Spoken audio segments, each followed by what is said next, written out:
ఆంధ్రప్రదేశ్లో అంబేద్కర్ రాజ్యాంగాన్ని గాలి కొదిలేసి సొంత రాజ్యాంగాన్ని అమలు చేస్తున్నారు. ప్రశ్నించే గొంతుకలను అనగదొక్కుతుంది కూటమి ప్రభుత్వం అంటున్న జగన్మోహన్ రెడ్డి గారు. నిజమేనా అది? అసలు ప్రశ్నించే గొంతు అంటే ఏంది నాకు అదే అర్థం కాలేదు. 2019 నుంచి 24 మీరు చేసింది ఇంకా చేశారా? ఏమన్నా గాడిదలు ఏమైనా కాశారా? ఆ రోజు కనపడలేదా మీకు ఇవన్నీ? 2019 నుంచి 24 దాకా ఎందుకు మమ్మల్ని మాట్లాడలేదు? మాకు ఎందుకు మరి ఆ రోజులేంది ఈ రోజు ఆడి నుంచి వచ్చింది? ఆ రోజులేంది ఈ రోజు ఆడి నుంచి వచ్చింది? ప్రశ్నించే గొంతు అంటే ప్రశ్నించు, మాట్లాడు, రా అసెంబ్లీకి రా, చెయ్యి. ప్రశ్నించే గొంతు అంటే నీ ఇష్టం వచ్చినట్టు నిన్న చెప్పిన తోపుదుర్తిగాడు శేషాలు పెట్టి రాళ్ళు పెట్టి అదే ప్రశ్నించడం. ఎంఎస్ రాజు మీద వచ్చి నేను శేషాలను రాళ్ళు వేయటానికి కంకరాళ్ళు ఇంట్లో పెట్టుకుంటారు ఎవడన్నా? ప్రశ్నించడం అదేనా?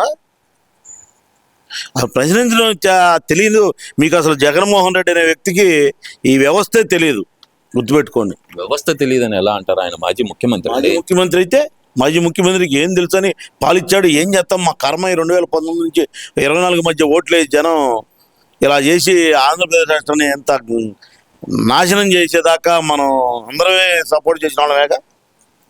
అంటే మనందరం ఓట్లు అయిపోయినా ముఖ్యమంత్రి అయ్యాడుగా. ఏం ప్రశ్నించడం అంటే ఏంది? ప్రశ్నించు, తప్పులేదు, ఇదిగో ఇది పలాందా, ఆడ తప్పు జరుగుతుంది, సరిదిద్దుకోండి అని చెప్పు. ప్రధానికి ఎర్రాళ్ళు ఇంట్లో శేషాలు పెట్టుకొని ఆడాళ్ళని అడ్డం పెట్టుకొని ఏంది ప్రశ్నించడం అంటే ఏంది? నాకు అదే అర్థం కాల.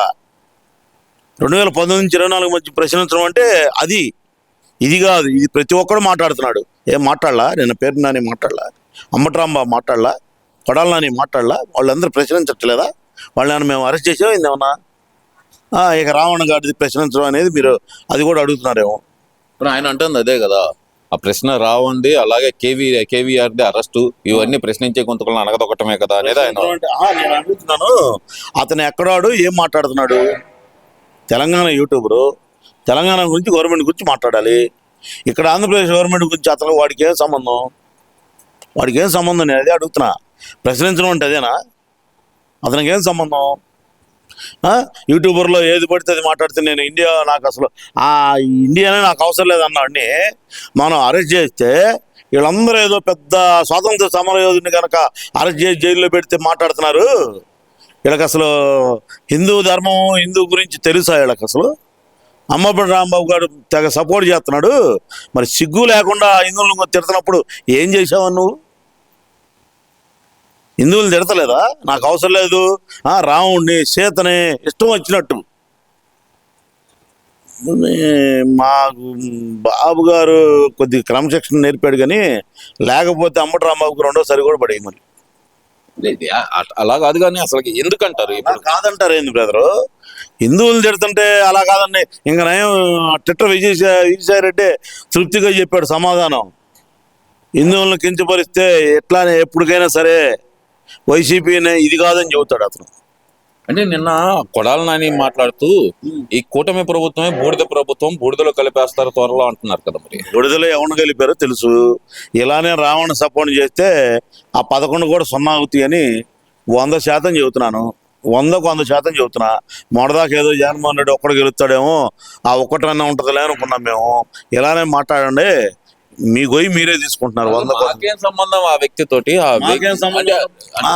మాకేం సంబంధం అన్నప్పుడు మీరందరూ వెనకేసుకొచ్చి ఎందుకు మాట్లాడేది?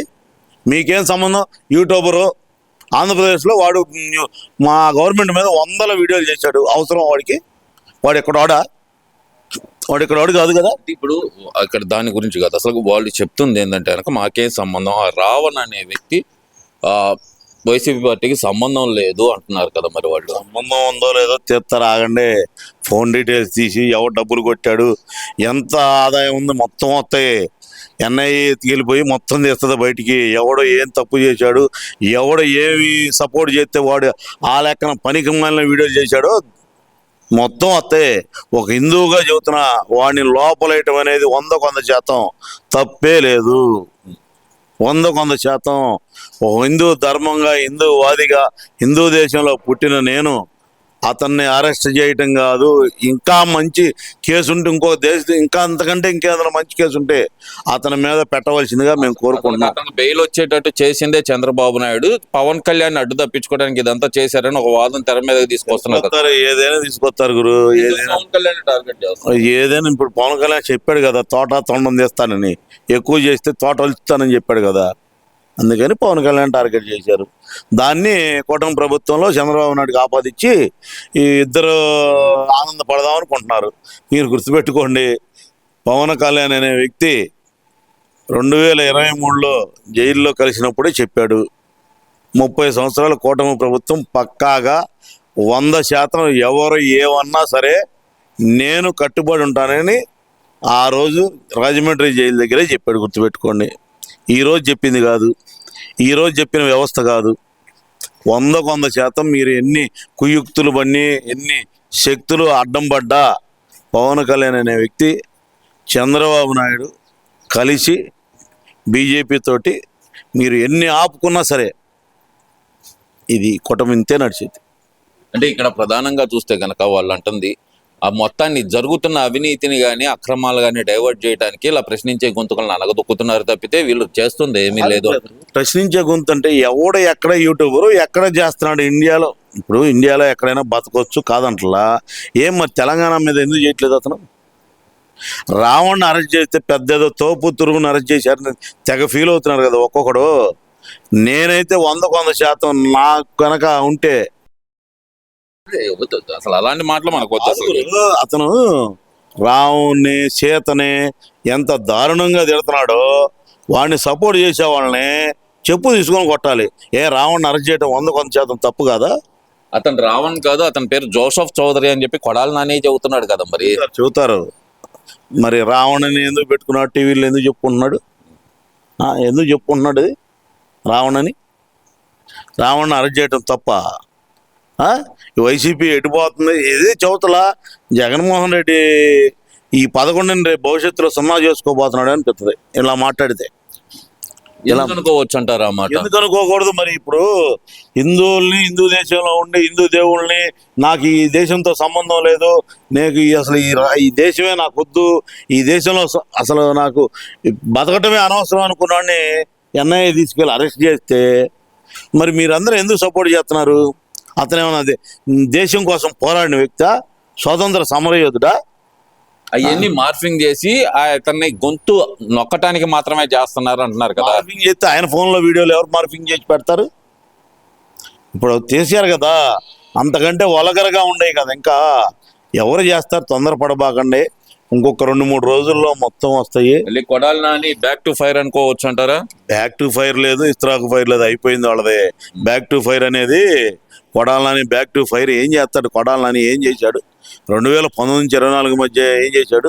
ఈయన బ్యాక్ టు ఫైర్ రావడానికి నోరేసుకొని అమ్మి అమ్మి అనుకుంటా మాటలు మాట్లాడటం తప్పితే కొడాలి నాని ఏం తోపుతురం కాదు. అసలు ముందు ఆయన నియోజకవర్గంలో పనిచేయమని చెప్పండి. 2 సంవత్సరాలు అయింది ఆయన చూసి జనం. ఎలక్షన్ అయిపోగానే ఎవరు పారిపోతారన్నారో అంతకంటే ముందు పారిపోయిన వ్యక్తి కొడాలి నాని. మేము కూడా ఎదురు చూస్తున్నాం, మాకు మరి ఎప్పుడు బూట్ పాలిష్ చేస్తాడని. దాని గురించి గారికి ఆయన చేస్తాడు, దాని గురించి కాదు గురు ఎప్పుడు చేస్తాడని. ఇప్పుడు ఆయన నిన్న కూడా అంటున్నాడు కదా, జగన్మోహన్ రెడ్డి బూట్ పాలిష్ చేస్తాడా? అది కాదన్నా, జగన్మోహన్ రెడ్డి గారి గురించి ఎవరైనా ఎక్కువ తక్కువ మాట్లాడితే నాలుగు జగన్మోహన్ రెడ్డి గురించి మాట్లాడలేదు. ఇప్పుడు ఆయన మాకు బూట్ పాలిష్ చేస్తాడు మా బాస్ కి. మరి ఎప్పుడు వస్తాడో చెబితే మేము బుట్టు కొత్త వీడియోలు తీసుకొని ఫోన్ లో పెట్టుకుంటాం. సరే గారు రాజకీయ పరంగా రాజకీయంగా మాట్లాడాల. ఆయన శబ్దం చేసి చెప్పాడు, నేను గనక ఓడిపోతే బూట్ పాలిష్ మా బాస్కి వచ్చి చేస్తానని చెప్పాడు. ఎప్పుడు చేస్తాడని మేము ఎదురు చూస్తున్నాము. ఓకే, ఇప్పుడు ఆయన అంటుంది ఏంటంటే బూట్ పాలిష్ ఎప్పుడు చేస్తాడు? దాని గురించి బూట్ పాలిష్ చేయడం ఆయన దాని గురించి వదిలేండి కానండి. నేను అడుగుతుంది ఏంటంటే ఆయన అంటుంది జగన్మోహన్ రెడ్డి గారి గురించి ఎక్కువ తక్కువ మాట్లాడితే నాలుక చీరేస్తా ఒక్కొక్కటి. 2019 నుంచి 24 మధ్య చీరావు బా. అందుకనే నిన్ను ఎట్ట ఫుట్బాల్ ఆడారో జనం చూశారు, ఎట్ట తన్నారో జనం చూశారు. ఇంకా బూట్ పాలిష్ మాటలు మాట్లాడేది ఏంది అంటే, ఇప్పుడు నువ్వు చెప్పింది బూట్ పాలిష్ అనేది రావా, చెయ్యవా? చూస్తాం, త్వరలో చేస్తారని ఆశిస్తున్నాం మేము కూడా. ఆ? తొందరపడబాక సుందరవదన, ముందుంది టైం అన్నారు కదా, మేము కూడా తొందరగా ఎంత తొందరగా ఉంటే అంత తొందరగా బూట్ పాలిష్ చేస్తాడని గుంటూరు ప్రజల తరపున, ఆంధ్రప్రదేశ్ ప్రజల తరపున, మేము కూటమి ప్రభుత్వం తరపున తొందరగా ఎదురు చూస్తున్నాం. మా నాయకుడికి ఎప్పుడు బూట్ పాలిష్ వచ్చేస్తాడా అని. తప్పనిసరిగా తొందరగా వస్తే అదేదో కొడాలనా అని మరి పేరు నాని కూడా శబ్దాలు చేశాడు కదా, అవన్నీ తొందరగా మరి నెరవేరిస్తే ఆంధ్రప్రదేశ్ ప్రజలు కానీ కూటమి ప్రభుత్వం కానీ మీరు చేసిన శబ్దాలు చేయడానికి ఏముంది, నన్ను తప్పుదిర్తిగాడు శబ్దం చేశాడు, ఏమయ్యాడు?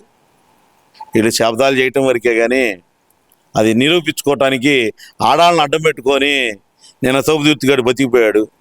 ఇవాళ మరి ఆ మాటలని ఈ రోజుకి జగన్మోహన్ రెడ్డి వాళ్ళ నాయకుడు ప్రతి మాట తప్పుడు మాటే, ప్రతి మాట తిప్పటమే. తొందరగా మాకు బూట్ పాలిష్ చేస్తే మా బాస్కి మేమంతా ఎదురు చూస్తున్నాము. తృప్తిగా కొడాలని బ్యాక్ టు ఫైర్ అంటున్నారు కదా మీరు, బ్యాక్ టు ఫైర్. ఆ మూమెంట్లో మాది కూడా అన్న డైలాగ్ బ్యాక్ టు ఫైర్ తీసుకొని తొందరగా వచ్చి మా బాస్కి బూట్ కాల్ పర్మిషన్ మేము ఎప్పుడైనా రెడీయే. మేము ఎప్పుడూ సచివాలయంలోనూ సెక్రటరియట్లోనూ ఉంటారు బాబు గారు, ఎప్పుడు వస్తారో చెబితే అందరూ మీడియా మిత్రులు మరి ప్రతిదానికి మీడియాని పిలుస్తావు కదా, అది పిలుచుకొని తొందరగా కొడాలని వచ్చి బూట్ పాలిష్ చేయవలసిందిగా కూటమి ప్రభుత్వం తరపున కోరుకుంటున్నాం.